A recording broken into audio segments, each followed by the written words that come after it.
Hello. I just have to welcome all the people around here. I see around 90 people, 90, 95, 99. We will hit a century in a little while. Meanwhile, I just wanted to welcome all of you on board the webinar on Printelligence, artificial intelligence in printing. That's what. So, should we start, Mr. Manoj, Mr. Satish? Shall we start with it? Yeah, we should. Yes, Satishji. Okay. Yes, we can go ahead. I would like to welcome. Yeah, I would like to welcome Mr. Satish Malhotra, who is the president of All India Federation of Master Printers, to introduce a little bit and to tell the audience as to what exactly All India Federation is all about. Mr. Satish Malhotra. Well, good afternoon to all. Good afternoon to all my printer brothers who have joined this wonderful webinar. Friends, we at the All India Federation of Master Printers, which is the apex body of the printers in the country, we are having 78 regional associations in each and every city in the country, and all congregate to form the All India Federation of Master Printers, representing more than 250,000 small and big printers in the country. Well, friends, we all appreciate that our business environment is ever transforming, and we are experiencing all kind of technological advancements, customer behavior change, customer aspirations, expectations, and the effects of digitization, and all this transformation needs that we also have to keep on continually evolving. Without evolving, we will not be able to succeed. And we keep on hearing very great areas of artificial intelligence, augmented reality, and many, many more. And we fail to understand how we are going to implement them into our business. To some of us, it appears it is jargon, but how to sit down and practically put it into use in each and every aspect of our business of printing is what we fail to understand. And today, this particular webinar, which has been curated by Manojji, who is the who has been always coming with very great initiatives, and this is one of his initiatives, the master class on print. This is the first of the series. We are going to have 6 such very important webinars in due course of time. And today we have curated, Manojji has curated, and we have the most knowledgeable speaker on this subject, from whom we should learn how we are going to step by step implement this artificial intelligence and imbibe it into our business. Without wasting much time, I would like to kickstart and over to the organizers to go ahead and proceed with the webinar. Thank you very much, sir. Thank you. Thank you very much, Satish ji, for the encouraging words. It means a lot to us to hear from a stalwart like you, and being the president of the association makes it all the more important for us to have such a thing. Now, may I invite Mr. Manoj Mehta to deliver his keynote address to the audience? Just for the knowledge, we have around 130 people right now online. Mr. Manoj Mehta. Yeah. Good evening and namaste, dear friends. It's an absolute pleasure to welcome you to the first edition of Masterclass on Print. My heartfelt gratitude to all for your enthusiastic participation and support. The All India Federation of Master Printers has always championed knowledge sharing, and with unwavering support of my co-chairman, Mr. Mehul Shah, President, Mr. Satish Malhotra, Honorary Secretary K. Rajendran, and the MCOP committee is committed to empowering minds and transforming the print industry. A special thanks to Sri Jacob George, Press Ideas, Tushar Dote of MMS, PAMEX 26 and Bharat Print Expo 2025 team for their invaluable contributions. Friends, print has constantly evolved from Gutenberg press to digital printing, and today AI is the next big game changer. Far from replacing print, AI is making it smarter, faster, and more impactful. And this is precisely why AI leads MCOP's first session. But here is the thought: what can humans do that AI cannot? So I'm presenting a video that captures that answers beautifully. Very short video. Please.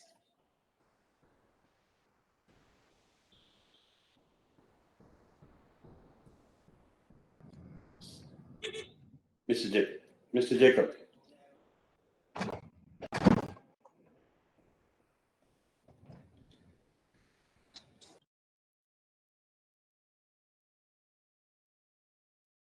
What I want to know is, what is one thing which AI can't copy from humans? What kind of a thing would it be that humans can do, but AI This is the video mute karo aapka. Yeah, actually, it's an excellent question. And in fact, this is probably the single most vital question for now, Right. which is what are all the things that AI can do? What can it do? It turns out that as we speak, AI has no possibility of doing all of what we do. However, depending on the jobs that we do, sometimes it could do 20% of our jobs, 20% of our work, 1,000 times better. For some people, it might be able to do 50% of their job 1,000 times better. But in no job can they do all of it.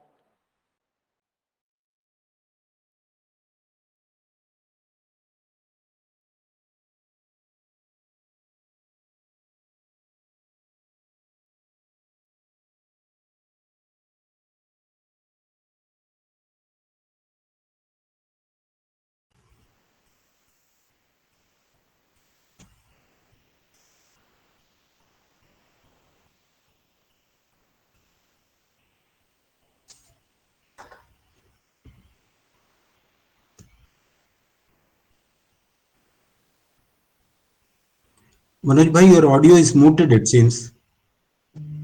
I already unmuted. Yeah, now. Oh, yes. AI revolutionizes print industry. Adapting and upskilling is no longer a choice; it's necessity. The Indian print industry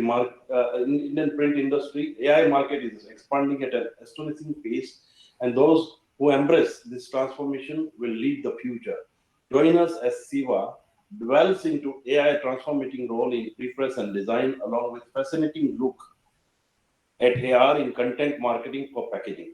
Let's embrace the future of print, smarter, more efficient, more innovative than ever. Now shed light Now to shed light on this game-changing evolution, I invite an expert whose knowledge in AI for prepress and design is unparalleled, Mr. Shiva Vishwanathan. Let's give him the huge round of applause. Mr. Shiva. Thank you. Thanks, Thank you. Satan. Thank you. Please go ahead.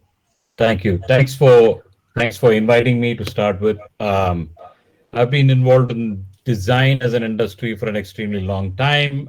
Before even digital was a thing, I've been involved predominantly in print. So I'm happy to say that I evolved from print towards digital. The original design that we were doing when I was studying in the design school, third year is when I actually saw a computer and eventually trained myself to create design for print production first, and then moved on to actually getting into technology and digital and stuff like that. Without much ado, I'm going to quickly share my screen and walk you through my presentation of sort very quickly, and we can quickly go over it. You can hold your questions or ask your questions at some point of time towards the end. I think that is something Mr. Jacob George will coordinate. Just tell me if you can see the first slide of my stuff, and we can go ahead. Yes.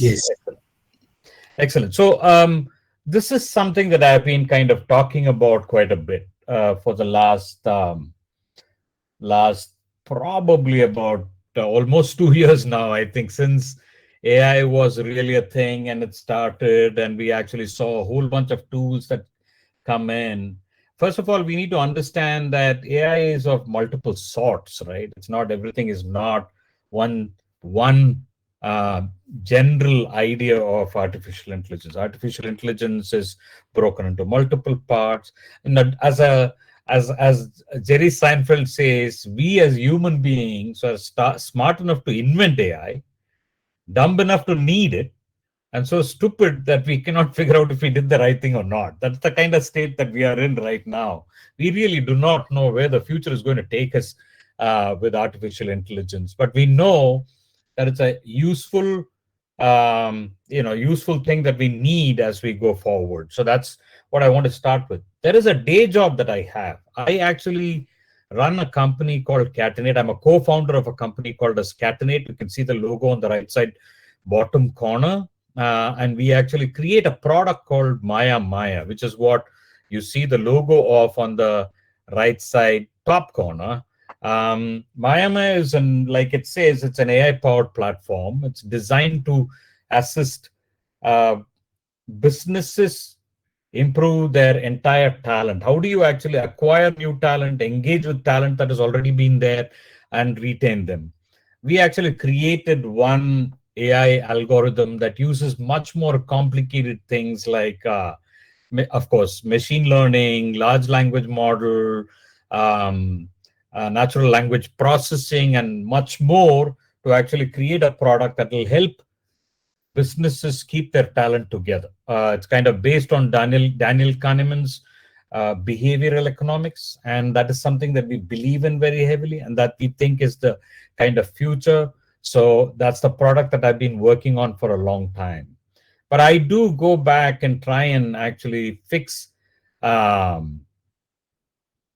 use AI to fix my workflow in design in general. I will show you a whole bunch of exercises that we actually have to do that. One of the stuff that printers, especially people who are working in the print industry, should understand very clearly and embrace that is that you are a part of a larger brand universe. Anything that you print in some way or the other is a part of a larger brand universe where the strategy has got the digital, offline, and you can see the entire print gamut, which is on the right side bottom corner. Of course, there is the product and the electronic media and the digital and all that existing, but the print corner that you can see, it's all the stuff that you do, which is from promotion, instruction, information, advertising, and everything else. And also you have packaging. That's a big thing that can actually become a part of the user experience itself. It sits along with product on the top left corner, right? Like, so the customer experience, user experience, service design. When you actually buy a product, the entire packaging that surrounds the product becomes a part of the overall experience of the product itself, and you're all very much a part of it. This is something that you should not forget, because one of the stuff that I keep hearing is that printers and the printing industry feels kind of removed from the conceptual and the creative part of the printing itself, and doesn't feel like it's a part of the brand, but it should be part of any brand, anything that you're kind of working on to create assets of sort, because you are people who are part of creating those assets, and that's important. Now, what I'm going to largely talk about is how artificial intelligence improves workflow in design for print. I'm sure you'll have small teams that are there within your organization, or use small teams that are outside that will kind of help you with your design when the design does not come from the customers themselves. I would say that is probably a large contingent of the kind of jobs that you do, though most of the jobs that people do in larger companies are either from design agencies or advertising agencies, or directly from clients that come to you as designs themselves. But here I'm going to talk about the ability to understand AI used to improve workflow, and especially design for print. The reason I would want to say is that this is probably the best possible way for printers and printing companies and large printing conglomerates to go up the value chain to actually add services um, above or supporting to what you do in generally, and you don't feel like just jobbers alone who produce or mass produce stuff, but you also think about how the design has to be and how the design is done and the workflow of it all, right? Like, so that is kind of important. And that part is becoming way more easier than what it used to be earlier, because couple of smart master classes, couple of smart probably online courses that are available can set your teams up with fabulous experience in artificial intelligence, and they can do stuff very, very fast. So one of the things that I've been kind of working on is this process that will help us do this stuff, right? So the first part of the process, of course, is the research. Its ability to understand the business or the brand that you're actually doing the stuff for. This is a generic design process that we generally use, and it's important for even the internal teams within printers to use the same kind of stuff, right? Like, so the first one is, how do you understand the business, the consumer or the user, and the context in which your whatever you're producing is going to be used. That's the first part, which is research. The second part of it is concepts, ability to brainstorm and understand and probably think wildly about a possible idea for two parts. In packaging especially, it is the structure and the surface design. How do you actually develop a structure? How do you actually develop a surface design? And then there is the design itself. After that, how do you work on the information design, the brand, the visual design, and how do you get it ready for mock-ups? And the last one is, how do you test these mock-ups, even using AI and in person with a sample set of customers if need be, right? So this is largely what the process is. What I'm going to walk you through is, what are the kind of tools and possible AI tools and possible tools otherwise, which has got AI embedded in it, that you can use to go through this entire process. I also have 3 case studies that I'm presenting very quickly. So actually 2 specific case studies that I'm presenting very quickly to demonstrate the real speed of how you can actually proceed with doing a design that kind of works for you for production and for real use. You can take it to print in no time. So that's what this is largely going to be about. Let's first go and look at research, right? Research is kind of complicated because you've got to understand a whole bunch of things. There is one side which is from the business itself, which is actually the business of the brand, which is trying to tell you, listen, I want a package design done for this kind of stuff, for this kind of price, within this kind of price, but we want this kind of a design to it, and so on and so forth, right? That's one part of this. The other part of the research is to actually understand who will be using this, or who are the consumers who will be using this package itself, right? Like, so there are consumers who will be using it in a certain possible way, like, for example, and especially the context in which it's used. For example, if you think of food packaging that is going to be used in flights, the demands of what it needs to do are very different from food packaging that's going to be just at the side of the street, right? Like, so it's got to be kind of spill proof, easily openable, it's heatable, reheatable. All those kind of things have got to be kind of considered for something like what you use in travel. It may not be necessarily flights alone. If it's flights or trains, or nowadays you pretty much get everywhere. Even short haul buses are giving you hot meals these days. So that is the first part of the research. And there are some excellent tools that are available, and I'm actually showing you 2 of them that are there. And I'm giving you a list of these tools at the end of it, so you can probably capture the screen and keep it. But largely, if you actually look at it, there is one fantastic tool called Perplexity that gives you contextually fantastic studies, both visual and textual, on, like, for example, what you see on the left hand side, what is the future of food packaging in specifically dry snacks or spices, right? Or fried snacks. And it actually gives you possible stuff that is there. It gives you examples and images. It actually can give you sources. It will give you what the functionality is. How do you actually keep it sustainable and good? So there is a phenomenal way in which it packages your research very well before you even get further into the stuff. The right top picture that you see, the spice packaging in India, it's a consolidation of images, really. So how the images came together. If you do have an ability to actually pay money for a tool like this, there is also a tool called Quantilope, which actually helps. It's for consumer research. It actually helps for deeper consumer research. If you have the resources, Perplexity is free. Quantilope is not.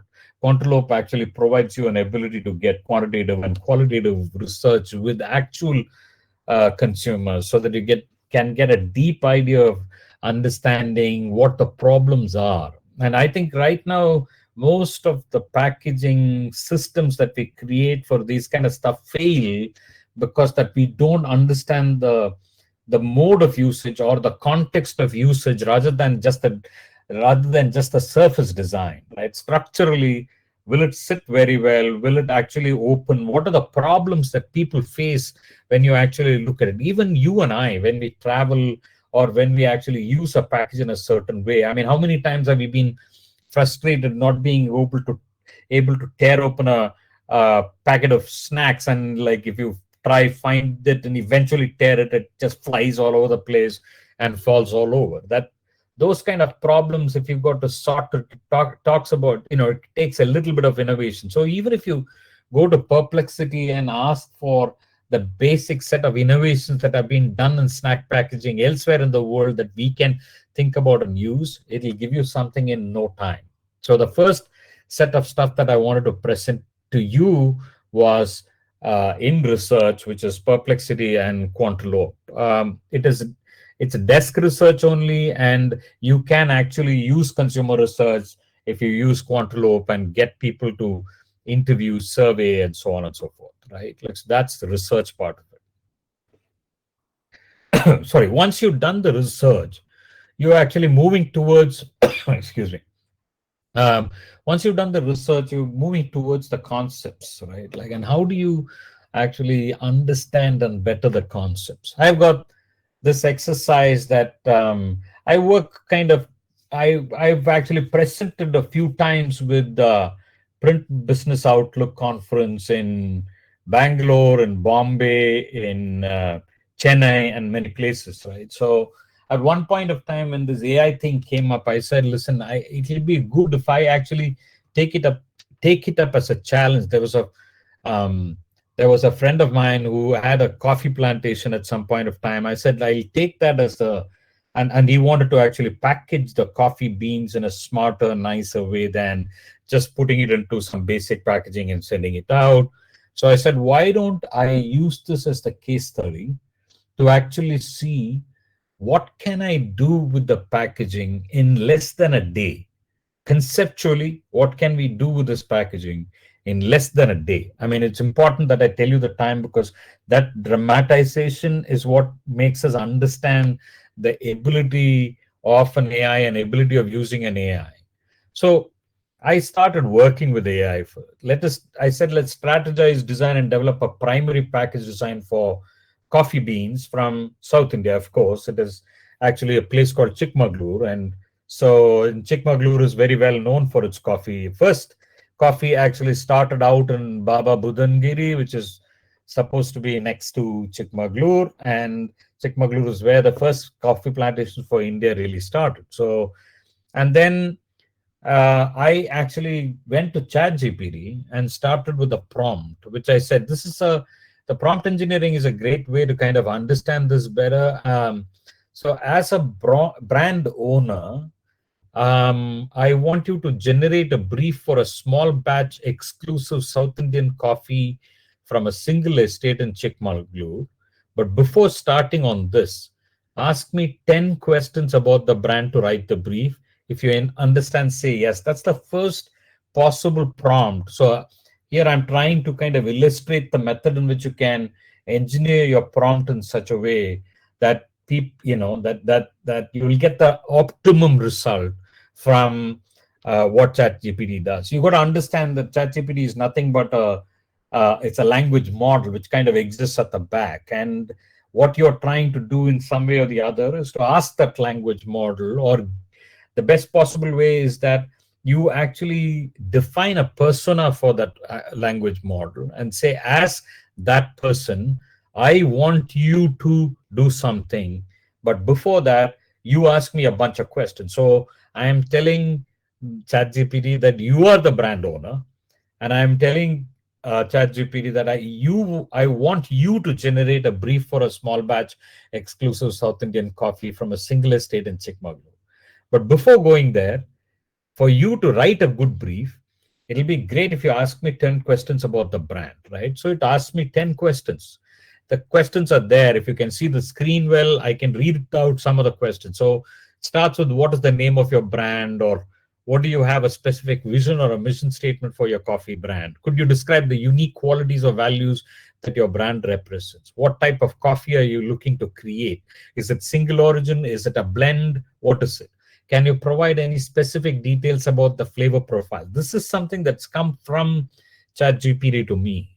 So are there any particular sustainability or ethical sourcing practices you would like to incorporate? So on and so forth. So I actually take my time and write out the answers for these questions as much as I can. This I'm kind of starting at 10:55 in the morning. You can actually see the timestamp on it, right? Like 10:55. By 11:24 at the end of the last screen, I have my brief, right? So it actually gives me, I answer all these questions, put it in, and it gives me a brief saying that, you know, this is the brand vision, this is the coffee description, this is the sustainability angle to it, this is the coffee format, and it also says who's the target audience, what are the packaging options that you need to consider, if at all there are any certifications, what is their distribution strategy, and so on and so forth. It actually gives me a potential brief based on the questions it asked me. Now, I say based on this stuff that we need to have, I take it to another well-known AI packaging structural design thing called as Packdora. Packdora can actually create packaging structural design and mock it up for you. Based on, it can be adapted and adopt based on the volume that you want to pack. So it gives you a 3D wireframe and like a full-fledged packaging mock-up, and also a three-dimensional way in which you can adjust pages and things like adjust sizes and stuff like that based on your volume and nothing else. So this is a great way to there are other products too. We'll visit those products which are yet to come in a full way in India, but this is available, expensive, but available to be used if you want to use to kind of create the structural aspect of it, right? So that's what this is all about. And let's keep this aside. This is something that I kind of worked on, devised a specific kind of packaging that will probably be right for the coffee. Then I go and say, listen, I need to write the content. Considering that this is what the brief was you showed me, dear ChatGPT, I want content that goes on the packaging. Like, for example, I'm saying that based on this brief, please write the brand informational content and instructions that need to go on the packaging. This is other than the statutory stuff that needs to be there. The tonality should be higher quality and premium style. It should not exceed 200 words because people don't read more than that kind of a stuff on it. So it actually writes the entire content that needs to come on the packaging itself. So it talks about the exquisite taste and the organic excellence, preserving freshness, versatility. So this is the content that needs to go. You can look at the timestamp. I'm still at 11:50, 12 o'clock in the afternoon on the same day, right? And while I'm at it, I'm also asking ChatGPT to suggest a bunch of names, which is like, it's called Kempamane. Kempamane in Kannada means it's a red house. And this coffee is the red house in an estate. It comes from that estate. So it's called Kempamane. But while I'm at it, probably we can change the name. Can you give me options for other names that can be there? And you can see in the rightmost screen, it lists down a bunch of stuff. which I did not like any of them. Neither did my friend who owns the coffee shop. So, sorry, the coffee estate. So we didn't bother about it and went with Kempamane. So that's largely what we are working on. One of the stuff that we also decided while we are looking at it, which is around 12 in the afternoon, is that there are 3 design principles that kind of needs to shine out through what we do as a packaging. One is the concept of authenticity, because it is authentic, good South Indian coffee bean, and we don't want that to go off. And the authenticity comes by actually showcasing in some way the source itself. That is something that we were conscious of.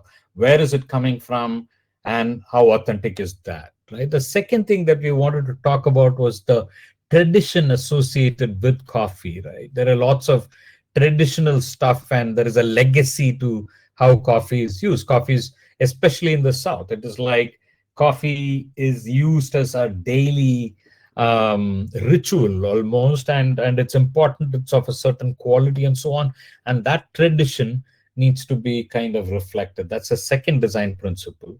And the third one is, of course, it's got to be somehow, it's got to indicate natural and organic very clearly. So I actually broke this design principles into 3 parts, right? Like, so I actually took authenticity as one of the conceptual departures, tradition as the other conceptual departure, and natural and organic as the third conceptual departure that we can actually go with. And so the first one that I kind of worked on is the design principle of authenticity. So so we are thinking of the concept of authenticity and kind of decided that it will be a brilliant thing that if we can actually showcase the Western Ghats, which is where the coffee plantation is really located, and also the idea of where that coffee that you're holding in your hand, where is it born out of? Unfortunately, Kempamane, the estate itself is not a great looking estate. Other than coffee plantations, there is nothing much in it. I mean, there used to be a red house, not anymore. So we said we'll probably create a place which is actually close to an authentic idea of what it is. So I wrote this prompt for Midjourney. Midjourney is yet another artificial intelligence tool and a site where you can actually go and generate high class imagery. That is nowadays everybody's using it. This I'm talking about, this was done approximately about a year and a half back, right? But still, it's high class imagery that can be created. So I go and write a prompt that says a photorealistic drone shot landscape of a coffee plantation in the Western Ghats of South India, with a traditional Indian red house in the distance, with pretty clouds in the sky on a sunny day. AR is aspect ratio, so I'm actually giving it a vertical aspect ratio of 9:16. Now I can modify this to an exact size if I want to. I can do anything I want. I can actually create a larger one, I can create a smaller one, and so on and so forth. And the idea of seed is, seed is a kind of a stamp that goes on what I generate, so that if I want to modify it ever so slightly, I can go back and give that same seed.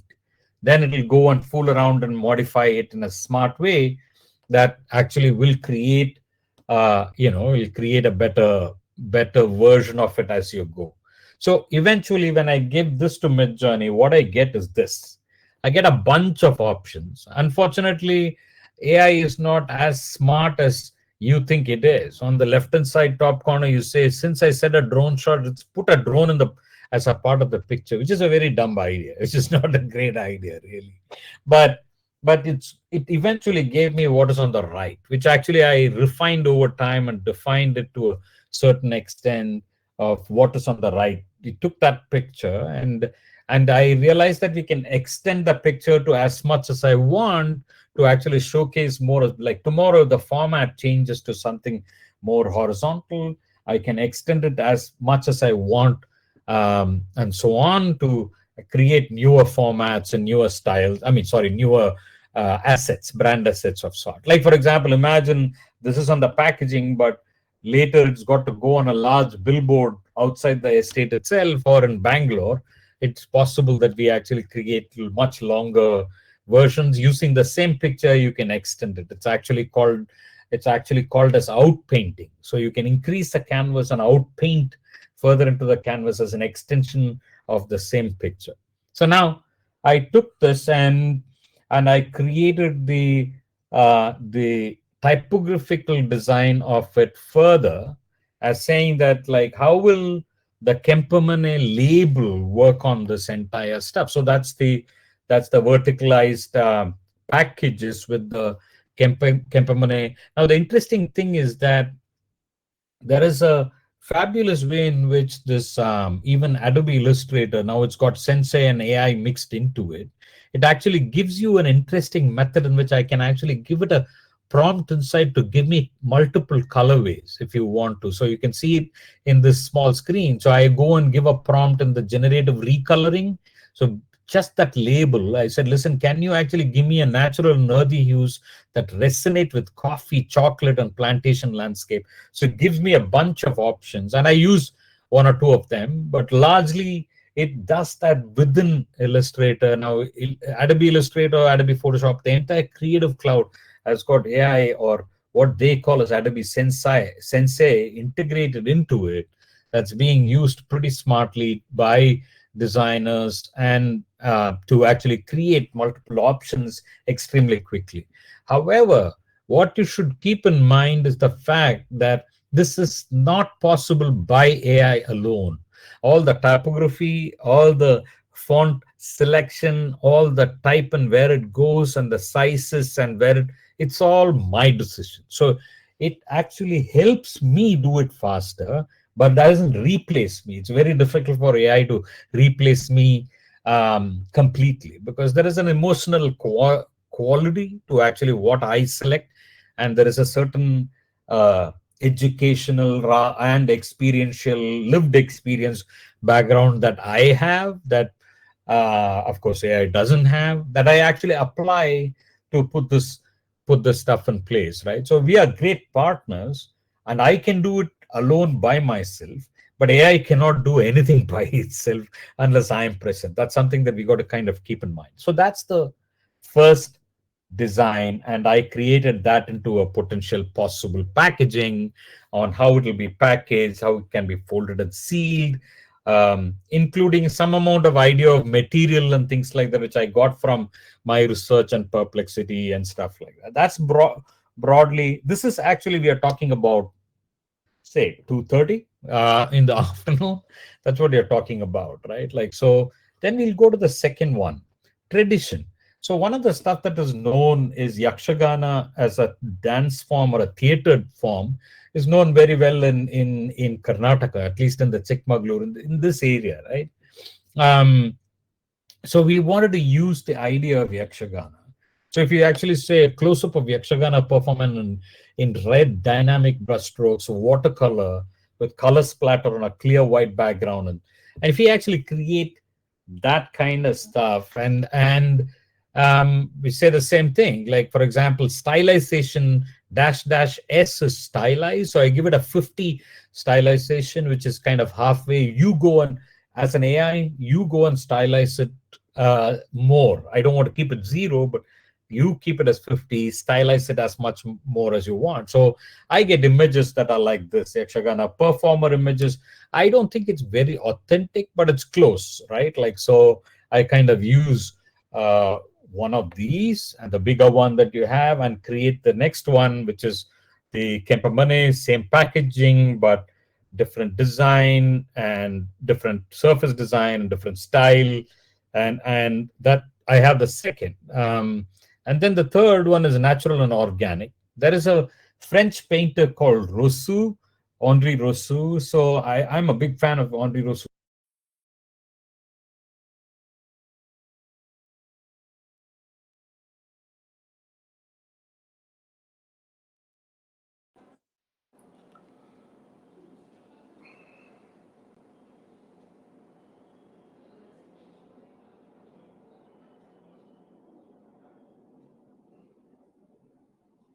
Yep.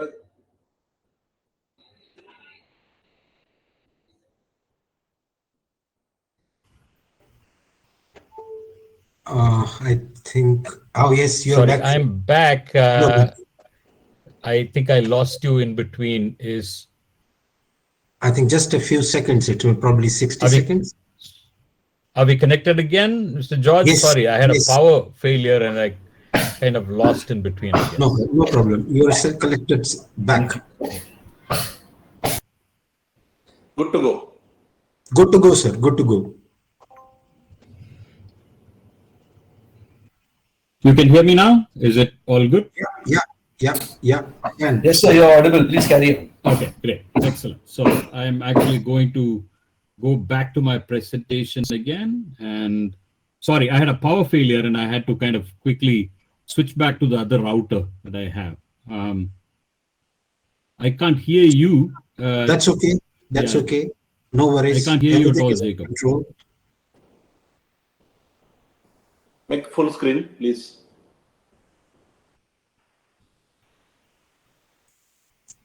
I can't hear you. Can you hear me?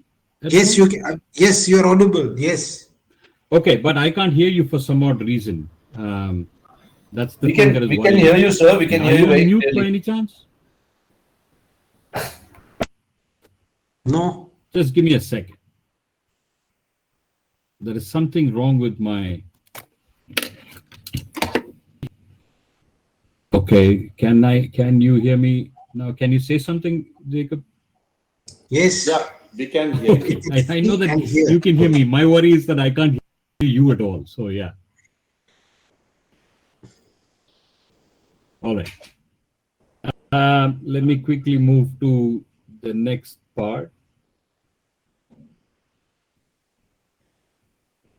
There you go. Then there is the pen and ink watercolor illustration of coffee plants, flowers with a forest background, with butterflies flying around, monkeys and trees, the style of Henri Rousseau. Again, 9:16 is the aspect, and I've given S50 as the style. So you eventually get this kind of an extremely stylized, beautiful imagery. And I take this imagery again and create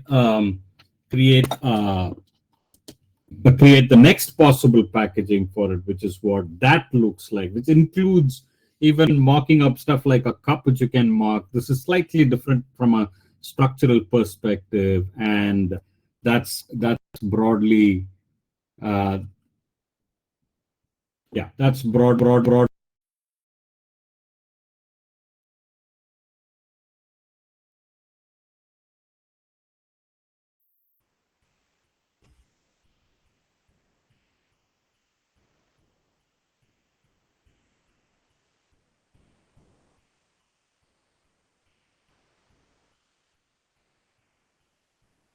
Shiva, your mic is off.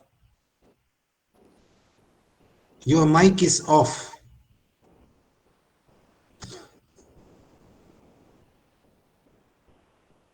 Shiva?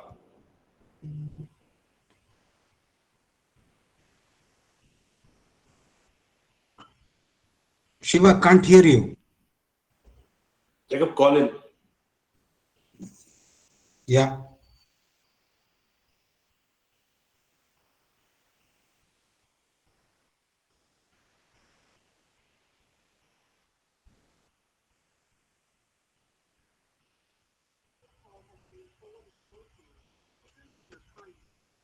The call is being forwarded to the voicemail, which means there is no other way to contact him.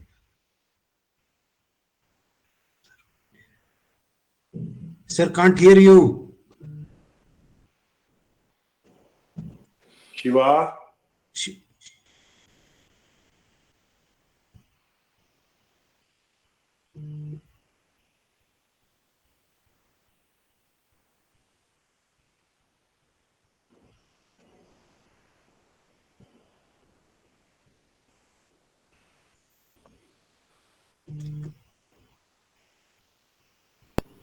You can just send him a message on WhatsApp. I'm doing that, but he's not looking at the phone also. I did send.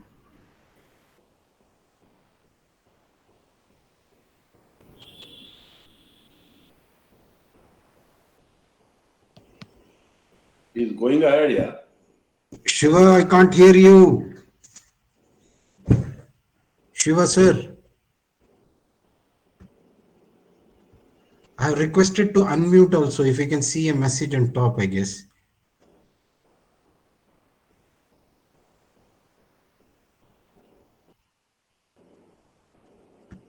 Oh, he's still going ahead. Mira. क्या करे? Sir, can't Shiva? hear you. Sir, can't hear you. Can't hear you. You are mute. Your mic is mute. Oh my God. What to do, sir?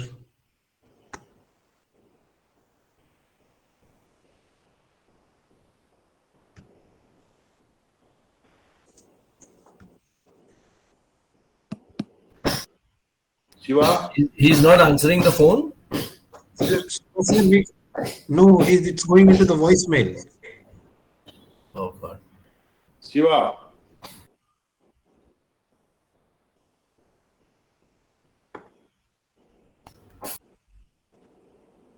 Come on. Shiva sir, can you hear us? We can't hear you.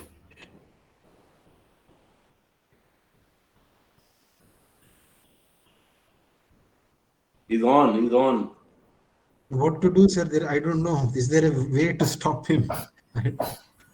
Send him a message on the private chat. On the. I've already sent that also, sir. Then why isn't he?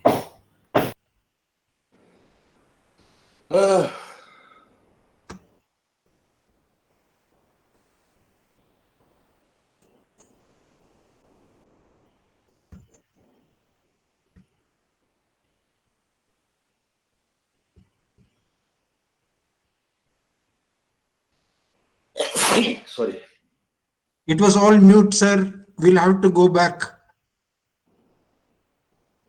Shiva? Shiva, sir. Shiva is there. Okay, Shiva, sir. is that better? Can you hear me now? Sir, we need to go back from where you I restarted. can't hear you. I'm going to go out and come back. Sorry about that. Okay, I'm going do to that, go do that, out do and that. come back again. Okay.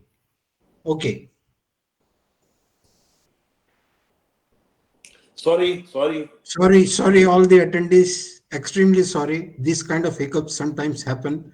We say when it is too much of hi-fi, we can go well under the thigh. Anyhow, so please bear with us for a while. Shiva will be back in just a few seconds, hopefully.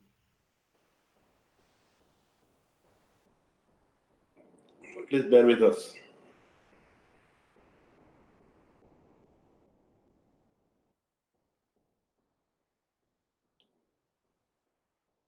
Very interesting. Sir, our audience, we have a lot of audience.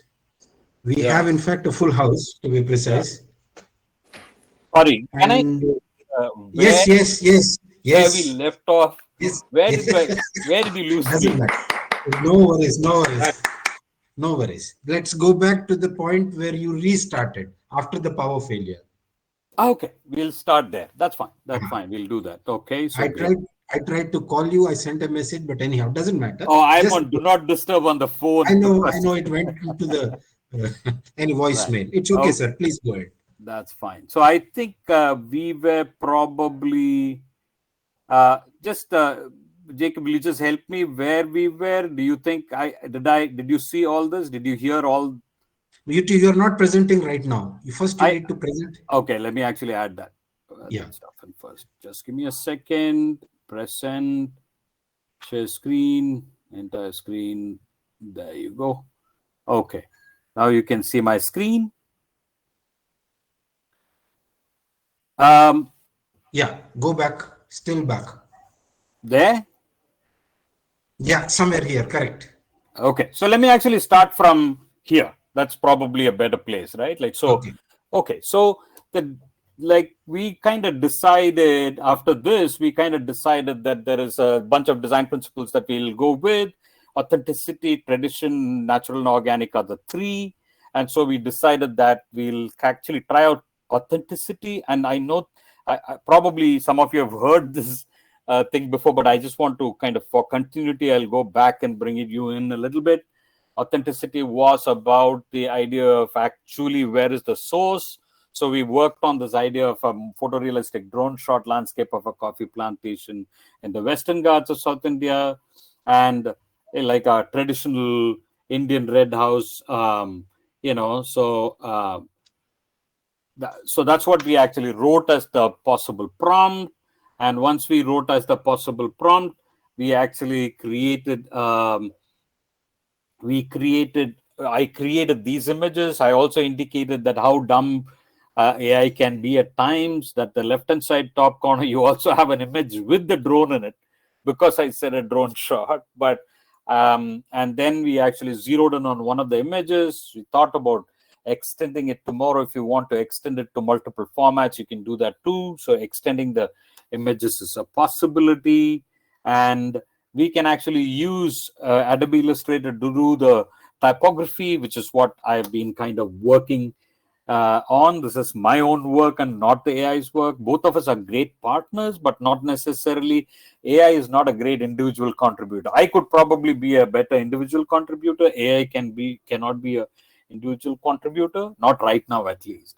So there are possibility that the prompt-based color-based selection is given to you. AI does that very well within Adobe Illustrator and all the Adobe tools. And I actually used some of these color palette and eventually created packaging number 1. Similarly, I actually thought about the tradition and used Yakshagana as a concept, where we actually use watercolor and Yakshagana and created these portraits of the Yakshagana performer, took one of those and actually made it into a packaging number 2, pretty much in the same structure and so on.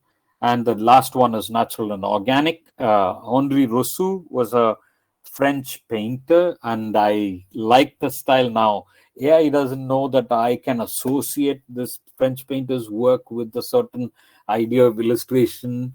And then I actually did this as a prompt, and you get this beautiful pieces of work like Rousseau's work. And I use that to actually create a packaging which is structurally slightly different, but it can create a packaging. Like you can actually mock up the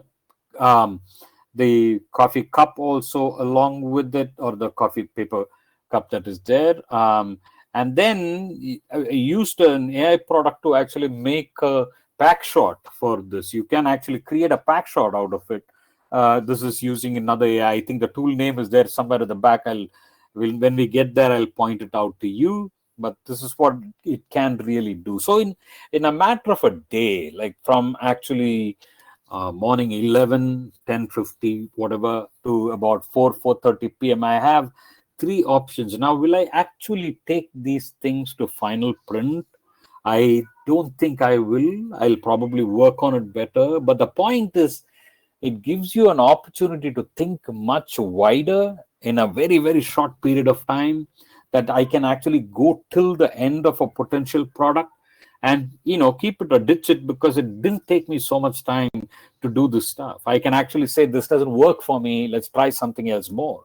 Actually, if you use Packdora smartly, I can even mock this up in no time, absolutely in no time. So we are actually trying to run workshops of sort that will help us mock these things up in small, in studios of sort, get it printed, cut it, mock it up, and see it actually how it works and stuff like that. And all can be done in less than a day or 2 at the most, even if you're printing and mocking it, right? And that's the smartness of using AI. That's not the smartness of AI, that's the smartness of using AI. So I've been using generative AI work further for my products alone to kind of create, whether it is characters within screens or whether it is collaterals and how we use the collaterals at all. And we've been using, like you can see, like even Maya, the product, most of the images which are there on the right hand side are generated out of Midjourney and used with the style templates. Now, this entire thing is fed into Canva, that my team can produce any number of collaterals as needed, and that's what is kind of showcased in all these, right? Like, so it has become a versatile part of a brand tool, like how Creative Cloud was. Creative Cloud still is. Creative Cloud is as a part of the stuff. AI and generative AI ability to use imagery, color palette, some amount of typography, all that is a possibility to use AI to kind of get this stuff done. I've also been involved in doing a lot of theater posters because that's a non-critical way in which I can try and use AI to and better myself in prompting and using AI to create imagery that is interesting. So that's what I have kind of used here. These are all very old, probably, yeah, it's January 2023 if you see the date. So, but the image on the left, for example, it's for Edgar and Annabelle. It's a theater, it's a play that is about two spies who are married, right? Edgar and Annabelle are two spies who are married. So I wanted, in my head, I wanted two, CCTV, or rather surveillance cameras, which is kind of indicative of a spy, but I didn't want them looking in the same direction. I want them looking slightly off from each other, like somebody fighting with each other, kind of a stuff, but they are together. I would have never ever gotten this image if I've got to kind of do this by myself, right? Like I do not know whether I would want to spend that kind of a money, effort, time to actually put this, but it took me hardly about 2-3 hours work to actually generate that image out of Midjourney. And so is the one in the center. And the one on the right side, I haven't used AI at all, but I'm just wanted to tell you that how seamlessly work where I've used AI and haven't used AI kind of sit with each other seamlessly, because it is just yet another method of producing. It's yet another tool that I use to produce stuff that I'm actually producing in the stuff. Like I work with this group called Ranga Shankara. This is the entire theater festival last year. It's 2024. They finished 20 years of the theater. So we actually created a theater festival identity of 2024 and extended this across, the identity, all the plays that actually happened along with it. And of course, this is a great way in which I'm constantly trying to use my prompting techniques and stuff like that. And worst case scenario, I'm going to lose being able to make a poster. That's all.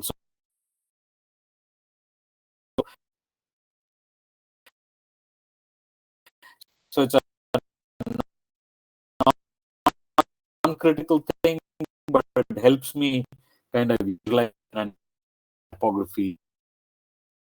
Done it, both the local, the vernacular and the English, so it gives you the feel of what this image of the crow. I would have never gotten it illustrated or gotten it even shot if it is not for AI, right? Like it really helped me hone that specific, and even the detail that you see in this stuff, which was when it was printed. This was printed almost like 3 feet by 4 feet big, and it's absolutely ravishingly big, 36 by 48, right? Inches. So like beautiful size to actually appreciate those details that are kind of printed, and that's what kind of drives you to the stuff.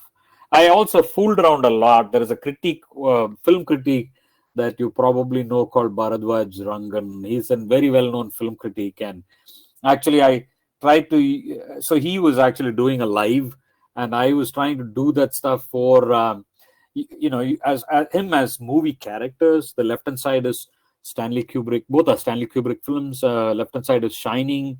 The middle one is Space Odyssey. And of course, Bharadwaj Rangan didn't want him to be represented as movie characters. He said that I'm a critic. I would rather be a critic kind of stuff. And we went back to what was on the right side, the rightmost one, which is actually a simple typographical representation of him. So it helps me fool around with possibilities of what we can do. I also every year do the identity stylization for Print Business Outlook conference. I did the identity and I do the stylized background for them. So you can actually see that is my speaker card that is there on the left hand side small, and my speaker card has got that similar image, and I've actually done a series of images that kind of shows the idea of printing and inks and color very well in this stuff, right? Well, I want to actually talk to you about how design has changed over time. All this, what we spoke about, was multiple concepts and how design has changed over time. Now the ability to create much stronger, even typographical designs have become great. Like, so not even last year, I'm saying this January, I got invited by BMPA in Bombay Master Printers Association, to actually do a presentation, and their theme was Be Unstoppable, right? Was their theme. So as again, an exercise, a quick exercise of demonstrability, I took that BU and I said, like, if it's being unstoppable, how can we, what if we create a brand and a packaging thing for, like, say, something like an energy jelly with the stuff. So this is BU, which was handwritten, and how it was, BU was converted using Adobe Firefly to a multiple kind of textures if you want to, which is actually takes no time, absolutely no time to do that. And then eventually developed a series of packaging stuff to show that it is possible to do energy gummies called Be Unstoppable. That is that kind of looks like that's kind of look like this, right? Like, this is all demonstrable usage of AI to do actual packaging and authentic packaging, and how you can take it to print pretty easily. One more tool that I use for this is something called a ESCO Studio. Now, ESCO Studio is not available in India yet. I kind of fooled around with it, really didn't use it, but fooled around with it. It's a great tool. Again, I don't know when they're going to release it in India. ESCO Studio is again a fabulous AI tool that will help you produce packaging and package design and ready to press package design in great quality with AI helping it. Illustrator has got AI in it. Adobe Firefly is an AI tool. So I've used Adobe Firefly, Adobe Illustrator, ESCO Studio, and Photoshop. That's broadly what I use to kind of create this stuff, right? The last one that I want to talk about is the process is test. How can we actually test the stuff smartly, right? There is a fabulous software called 3M's Visual Attention software. It is an AI tool that actually gives you the hierarchy of things and where are people looking when they look at a packaging. And I think that is kind of getting very, very important right now. What is the high attention areas, and the hierarchy of attention in a design is something that it gives you automatically, so that you can actually redesign and put it through that same AI. And it actually you can actually see this. There is a channel by Brandon Shepherd on YouTube, and he's actually put this stuff up very nicely. You can see the name on top along with research from YouTube channel Brandon Shepherd. So you can go and take a look at this stuff. It's a really beautiful AI app. It's expensive, but it's useful for actually testing out designs to see whether it will work or not, right? So that's what the testing aspect of it. So going back, again, if I go back to the process, I've used research, I've used Perplexity AI and Quantilope and Quinn, and for concepts, I used ChatGPT and Midjourney. For design, I've used Adobe Firefly, Illustrator, Photoshop Sensei, and that. And for testing, I've used 3M Visual Attention software and also ChatGPT to create surveys and stuff like that to put things on the thing, right? Like, so this, if you can take a screenshot of this entire lot, just give me a second. Yeah, this is the old list, but I'm using it from there. But this entire thing, if you can take a screenshot, this is the list of stuff that says what I used for what. Like, for example, that Pebble Lee, that pack shot that I talk about is Pebble Lee, which is somewhere in the middle. You can take a screenshot of this and try these Gen AI and LLM tool used. Left hand side, the QR code that is there will probably take you to all the list of things that I do, my websites and my blogs and stuff like that. And that's it. That's all I have for today. And I'm actually happy to kind of open this to a bunch of questions. We can talk about the stuff more. If you want me to visit specific things, I can visit too. I would say, Jacob, over to you. You can guide how it's got to go further from here on. Thank you very much, Shiva. This has been an enlightening set of information that you shared with us. And we had, fortunately, a full house. But for the little bit of a problem in audio that we faced, which probably are normal things, we could, and somebody from the audience did comment that the AI should take care of such problems to be resolved. Anyhow, jokes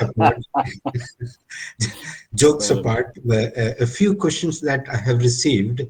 If anybody has any questions in the audience, he's always welcome to raise their hands and then type in the Q&A part of it, and then I can speak to Shiva to get something out of a few questions. One of the first that I received while you were talking was, what are the biggest challenges in adopting AI in our industry, which is the print and packaging? Are there any challenges? And do you think these challenges can be resolved by a mid-level printer? Is it possible? What is your view on it, Shiva? Okay, great question. Let me actually break it into two parts. I think, so what I actually presented right now is largely in the area that I'm good with, which is design, right? Like AI helps in multiple places. That I think if you actually look at three parts, the printing technology, printing business, and design for print. Those are the three areas that all of you are involved in. And printing business and in printing technology, there are lots and lots of fabulous things that are coming in as AI, which is probably going to be, I mean, at least in technology, it's probably going to be expensive now. You've got to wait and watch so that printing technology becomes accessible and more people using it becomes more accessible, and those kind of stuff. Like actually, there is a lot of auto color correction mode, which is AI enabled, or even things like errors that can be checked while the stuff is going and corrected, while the run is going and corrected, and those kind of stuff is coming in.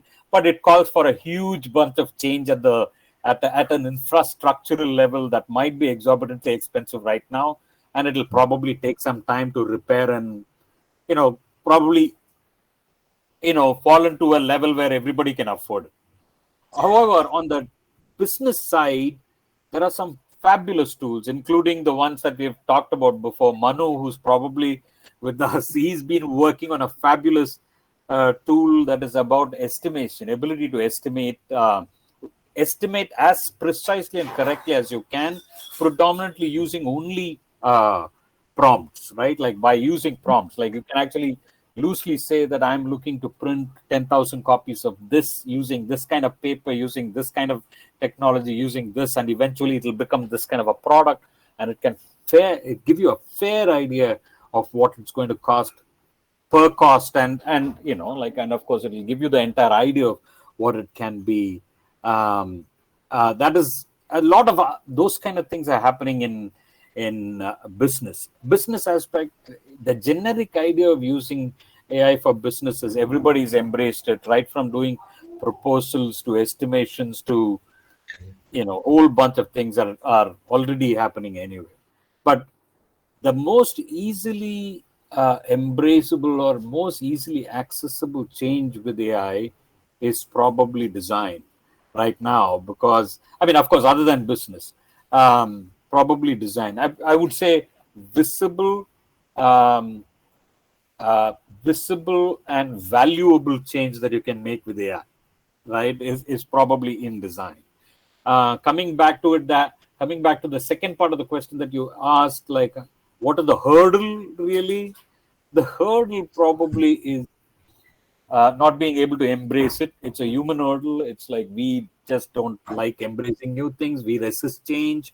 That idea is not to resist change and embrace it well. That is one. And second is that the lovely thing about AI is the most equitable and equalizing thing that is there. It doesn't matter what the size of your business is, you can actually use the same tool that the biggies are using right now. Right. So it's the most equitable and equalizing stuff. And it's possible that you get a team that is really good at the AI and that you can surpass the size of your business in no time. So you've got to see it as a vehicle right now rather than seeing it as a hurdle. Oh, very right, Shiva. That's some insight that everybody would have been waiting for. Another thing that I wanted to ask, not me, from one of the participants as an attendee, is can AI help small and medium-sized business compete with large players in our industry? Any idea? Absolutely. I think it can in a lot of ways. And I think right now the differentiable area is ability to be versatile with what you do, right? Like, for example, the problem has always been in the front end. Like, it's not about can we print that much, right? Like, so your capacity is your capacity. We can't, AI can never increase that. AI can't magically increase your number of machines you own, right? Like, but what it can do surely is that the quality and the designs of what you're actually producing and the ability to kind of turn around stuff in a short period of time, like actually come around and show a whole bunch of stuff very quickly and it's iterative, that is possible to do. And like, you should never forget that elephants can't dance. If you're small, you can dance better. So by the time the elephants get up and start dancing, if you're small like a gazelle, like a deer, you can stand and sprint. And that is something that you've got to kind of keep in mind. So smaller you are, I would say, you've got to embrace AI as fast as you can because it's easy. You just need somebody with a certain bent of mind and an ability to embrace this technology quickly, do it. Just do it. That's all is there to it, right? That's a wonderful analogy you gave about the gazelle and the elephant. I think that will give a lot of impetus to many of the smaller printers who are here. Another wonderful question that is asked by one Anu Tibrewala: how is the resolution of the images generated by Mid-Journey? Okay. Is it So scalable and printable?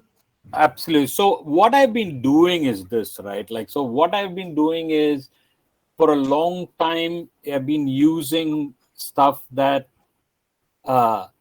in the list that I showed at the end, there is also one of them which is called as neural.love, right? Like, as the name suggests, it's a neural network engine. I don't know why they've used a .love extension, but it's a neural. It's basically what it does. It actually extrapolates and increases the size. So every time you put in an image, it gives you a 4x of the image immediately. I mean, in few minutes time, and it costs nothing. So wherever I have to use, like when I had to blow the stuff up to 4 feet by 3 feet, I take the Mid-Journey image to decent quality. Mid-Journey is not bad at all, but I can actually blow that up to 4 times the size, and actually when I reduce it, the information in it gets better. So you can do that any number of times because it extrapolates very well. So there are photo enhancing AIs. That's what it's called. Right now, there are enhancers that are available that will blow, you can use as much. Directly, you can use it for actually up to, I would say, up to an A4-ish size. It's quite all right to use it directly, ready for print. But if you want a certain quality, I think you'd probably reduce it to A4 and use it. And if you want anything bigger, you put it through a photo enhancer and enhance it. That's how you should think about it. Okay, thank you. And what about typography? Typography is also influenced by AI? No, it's really poor right now. Typography is one of the places that it's not worked as much as it has got to work. Even words and words inside the stuff, it doesn't understand things very well. AI is still falling back a lot in typography. So the closest that we've gone to in typography is people like Monotype have actually created an AI that will give you, and I think Google is working on something too, that will give you good combinations of fonts that are there, like what can you use for header, what can you use for body. But then I don't think designers should use that because you will never sharpen your head if you use that. But That's by far the best that they have gotten to. They haven't gotten to doing anything way better than that, typographically. Okay. There is one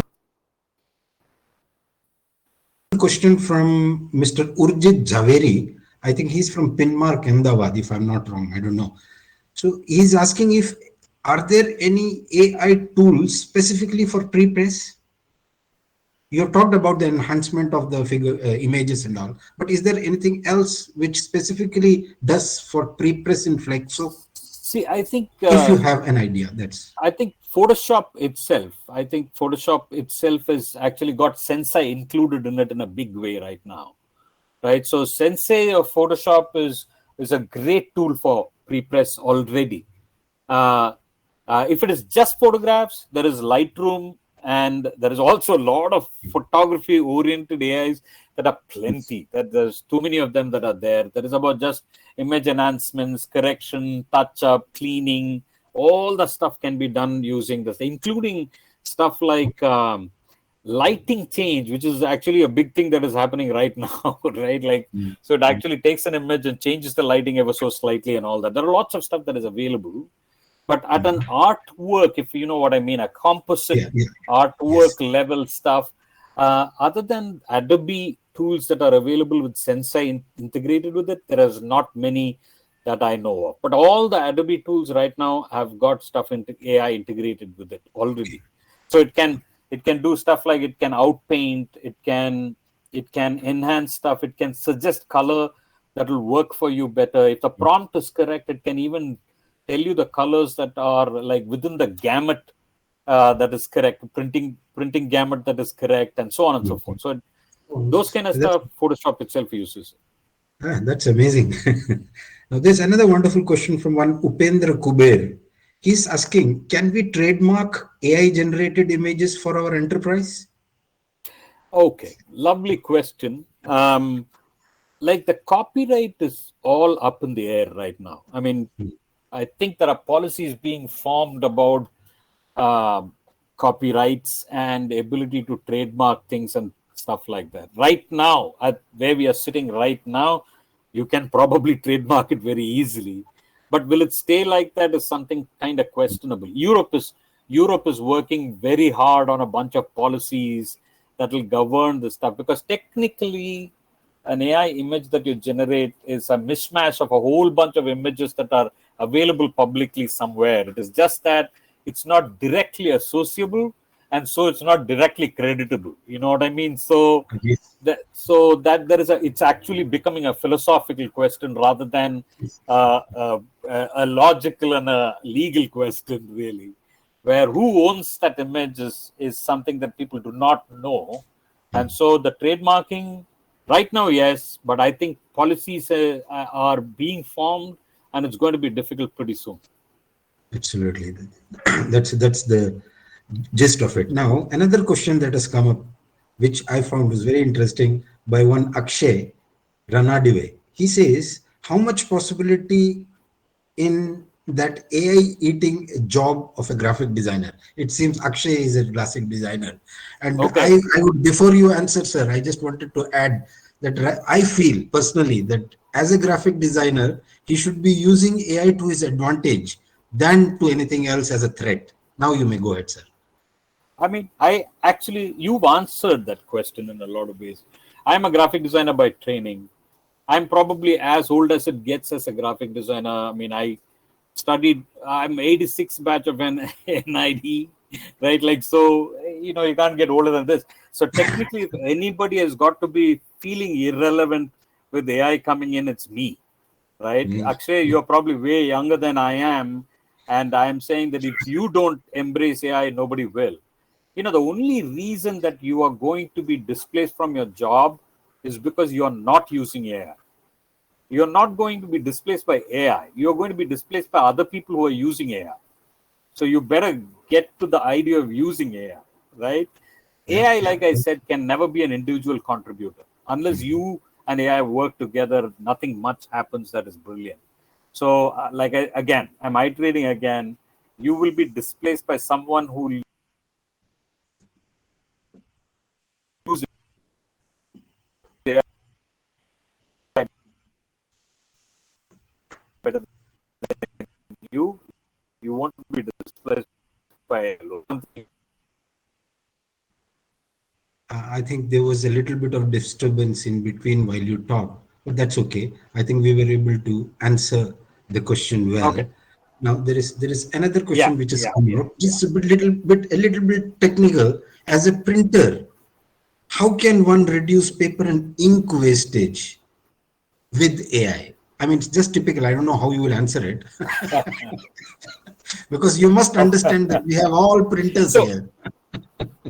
perfect. No, I understand that very clearly. But I think one of the stuff that I know and that can be done, I am not commenting on ink because I do not know that tech so well and that part of the tech so well. But one of the stuff that I know that people have been working very heavily on is paper optimization and waste minimization in paper, right? Like, so right now the ups are kind of very especially in cases of complex packaging, it's a little bit erratic. You can hear me well, right? Yes, Jacob? yes. Yeah, okay. We can hear it. So it's a little bit erratic, and I think with AI, it can do a fantastic method in which the material that you're actually doing the stuff on is optimized very well. That's the only way I can think of saving the stuff. But I can guess what will happen in ink, right? I can kind of guess what is going to happen in. I think one of the stuff that we do is, like, for example, when actually a CMYK machine paper runs through a CMYK machine, probably the ink is pretty much the same that you want to kind of use for everything. But based on the density of the photograph, or rather the imagery and the text and everything else that is there in the design, if in the future the machine's ink inflow could be optimized as you go, and that is something that can happen very easily. But like I said earlier, it might be really expensive in the beginning, and hopefully once more and more people start using this tech, it will go cheaper. This is guesswork, not that this is happening. Absolutely correct, sir. Another question was one Veeranathan from Tamil Nadu. He says most of the printers and designers using only Corel Draw.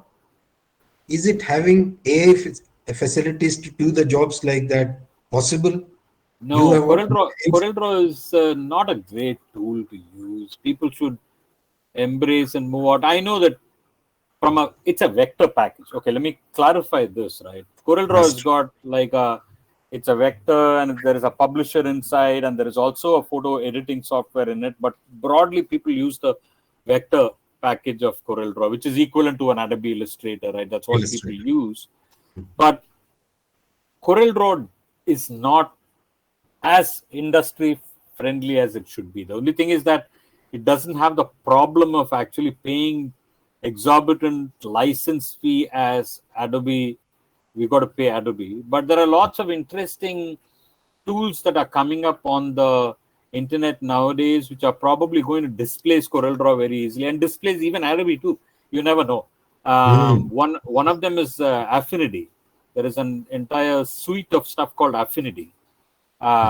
Take a look at it. If Affinity works, you can be the first mover. If you can actually learn Affinity, and it's the tool UI, everything is like the other tools that we have seen, nothing fancy. But Affinity is a one-time fee. Again, it's not like a recurring thing. So it just might work. I'm not really sure. I'm extremely happy with, because I can afford it, I'm extremely happy with Adobe Creative Cloud, because Adobe Creative Cloud actually gives you the best possible newest AI thing integrated in it on a kind of a daily basis. I get updated, and that is fabulous. But yeah, Affinity could be the next option. Wonderful. I'm just taking a step aside and then still moving forward. Gautam Seal, who is in the audience, is asking as to how data science and AI are related. How closely are the two related?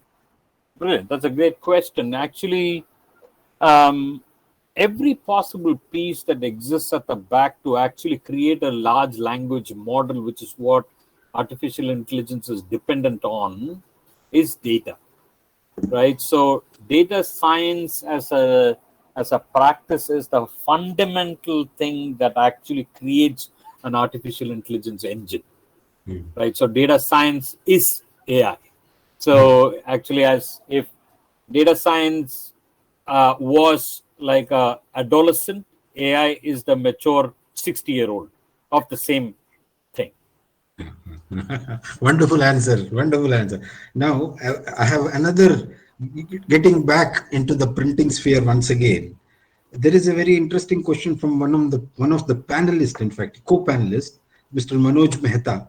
He asks, will AI lead to the decline of traditional printing, or will it create new opportunities? Now, before you answered the question, I just wanted to add that when we started off thinking in terms of these webinars, and the first one Manoj wanted was on AI, there was a little bit of murmuring in our association, talking whether why are we after AI? This is going to make us lose jobs in the printing industry. Is it really worth it? And things like that. So now the question is, AI will lead to decline in traditional printing, or will it create new opportunities as it has been all these years? Technology, as far as I know, has always been creating opportunities, and so businesses. Please go ahead, sir.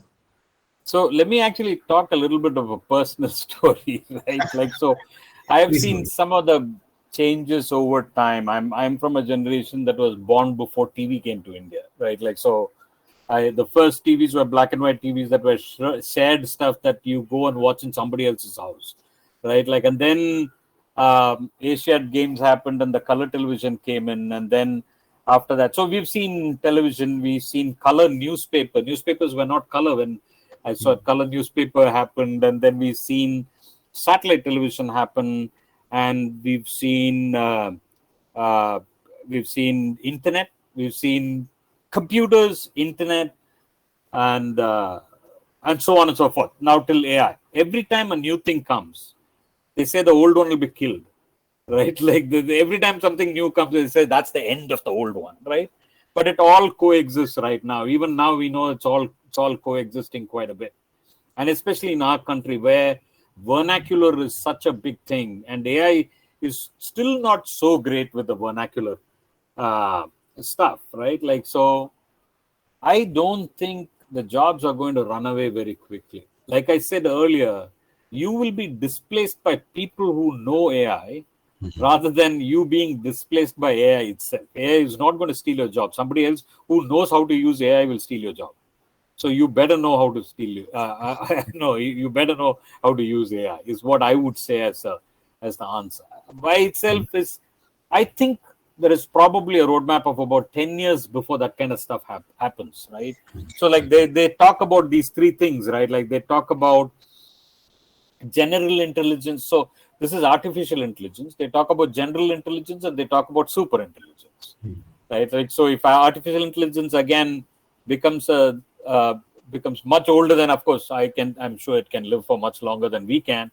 But as it lives longer, it will become general intelligence. Already there is a lot of work happening on general intelligence, which includes some of the stuff that are early parts of it. We can see already called agentics. Agentics are, till now, you give a task and this one used to do it. An engine used to do it. Agentics is actually, it can do a set of tasks by itself, right? Like that's what is kind of starting right now. But even that, I'm saying that there is an origin of a process. There is an origin of some methodology to it that is outside of what is being done. I don't think lived experience can ever be displaced by something outside, by basically a non-living thing very easily. Because we are all emotional people, social people, and I think that is kind of important to affect this too. Or it's going to take a very, very long time. It's not in my lifetime, but I don't know about the others. They're much younger people in this crowd, so I won't. Thank you very much, Shiva. I think we are also now approaching the end time, that is 5:30 for our webinar. Let me personally, on a personal level, thank you on behalf of the entire team as well as the audience. And our friend Mr. Mehul will now give you the vote of thanks. And once again, thank you very much. Thank you. Thanks, Mehul. Thanks for having me. Mehul, go ahead. Hi, good evening, everyone. Am I audible, sirs? Yes, you absolutely. You know, AI everywhere. It gets sometimes, to come out of the comfort zone. It's also very scary that how are we going to adapt to AI. But I think Shiva today has given so much clarity to us. Literally, ऊपर शिव भगवान है, नीचे हमारे लिए शिवा है. इन्होंने काफी, he has given so much clarity to us, and we're all taking back home so much today with all the tools and with all the tantra yantras that Shiva has shown us through his slides. Is really fabulous. So Shiva, heartfelt thanks to you for accepting our invitation and accepting to come and sharing your expert knowledge with us. It's really shown us the way forward on how to imbibe, how to embrace AI in our businesses, and I'm sure that it's really going to add so much value to all of us if we are going to adapt AI the right way. One request to you, Shiva, if you can share your contact details on the screen if you have that ready, or alternatively, I'd request our attendees to write to the Federation, All India Federation of Master Printers office. We can share Shiva's details with you. So if you have any more doubts, you have any queries, you have any questions, you have any suggestions, you can always write to Shiva, you can write to the Federation. We'll be more than happy to, reply to all your queries. Yeah, I've left the screen on in case in the meantime people want to get the QR. You can see all my contacts in that, at least most of it. Great. That's wonderful. So yeah, finally coming to the conclusion of this really insightful and engaging webinar. It's really a privilege for me to give a heartfelt vote of thanks to the people involved. And first and foremost, I'd like to really thank our president, Mr. Satish Malhotra, the president of the All India Federation of Master Printers, for actually coming out with this idea of having webinars. And this is one of the ways again where the industry has come closer. We all have come on a common platform. So Satish Malhotra ji, thank you very much. At the same time, the backend team at the Federation's office who've been sending the mails to and fro. Secondly, I'd like to thank Manoj Mehta ji, who is leading from the front, taking up the chairmanship of the Masterclass of Print, and now popularly known as MCOP. So Manoj bhai, thank you very much. You've always been very dedicated towards any task that you have taken up and always bringing a result to it. So thanks for that. Thank you for leading us.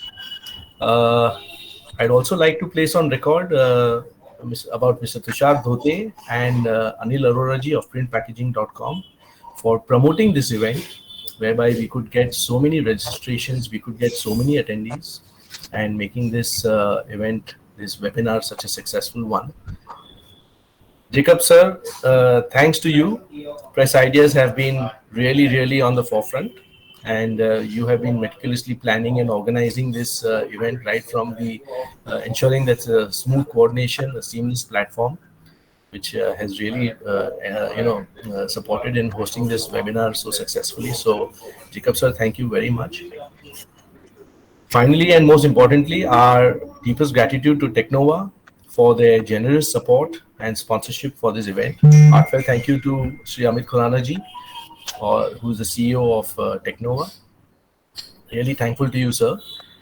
And the audience, without you, you guys have been such a fabulous audience with all your patience, with all your wonderful questions and challenging questions. Without you, this webinar would definitely not have been successful. So once again, I conclude this vote of thanks, and thank you so much, each and every one, for making this a really successful one. And we look forward to having you all over again for the future webinars. Over to you, Jacob sir. Okay, thank you.